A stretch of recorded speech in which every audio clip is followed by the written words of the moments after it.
So, good day. Before anything else, I'm Gia Raxa Abayo, and I'm with our barangay captain, Mrs. Maribel Daryagan, and also belated happy birthday to our punong barangay. So, the first question is, how did the January 2024 NGCP Panay blackout affect your barangay?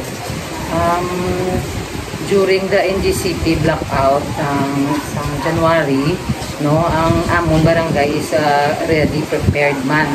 Kaya nga may ara kami ang preparar nga ang ano ganito tawag na ng generator.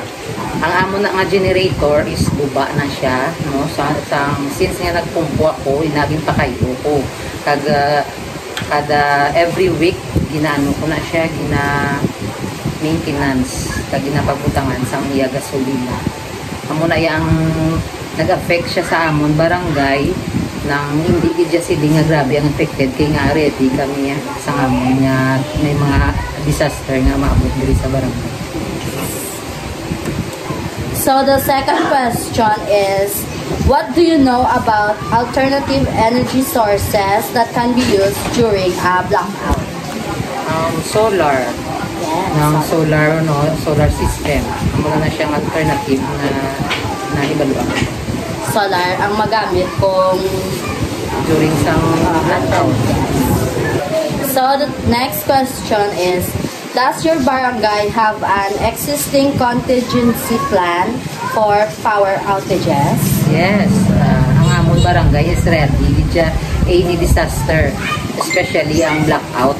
Handaan ginaya namon kay based sa experience ko, no, wala pa ang more power sa una pero hindi ko blackout dito sa barangay. Muna nga nag-prepare din kami ang kung magtabugid man sa barangay namon mag-blackout, ready kami. May ara kami ang solar light na hindi magdulog ang barangay. Tapos may ara kami generator para sa mga pumuluyo nga kinahanglan nga example sa ilang mga cellphone. Siyempre importante yung cellphone mag-contact sa kung sa diin mag-contact sa mga pamilya natin. Pwede sila ka free charge sa barangay. So the next question is, how prepared do you think your barangay is if a similar blackout happens again?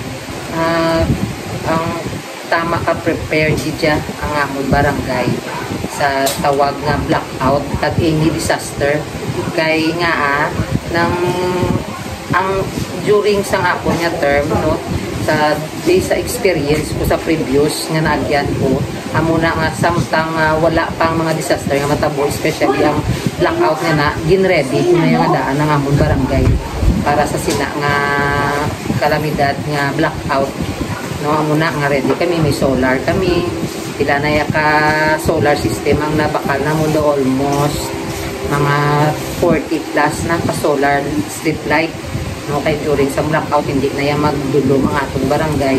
Tag nga ara gidya gina-maintain kung gidya ang ang amon nga generator, no, anytime bisan oras ya magamit gidya dayon instant, hindi na ya sila nga mangita pa kami or magsala-sala pang mga barangay official para sa sina nga problema. So last question. So how do you educate residents about emergency procedures?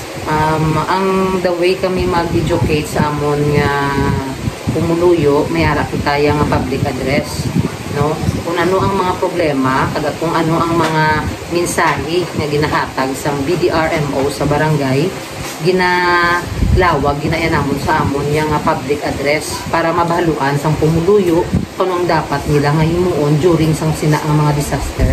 May ara kami na yung guidelines nga ginabasa sa isa ka semana, ibasa namon at least ang mga pumuluyo sa barangay Puchero aware kung ano ang ila mga hilimuon sa tanan ng mga disaster nga mag-aabot sa barangay. Kag ang mga pumuluyo, welcome man, always open ang aton barangay hall sa pagpamangkot kung anong dapat nila nga himuon. Amo lang yun. So that's all for our interview for the NGCP 2024 Panay Blackout. So thank you gid sa amon nga punong barangay sa iyang time kag effort biskan busy siya, so nag-atagid sa time para sa amon nga interview. Thank you so much to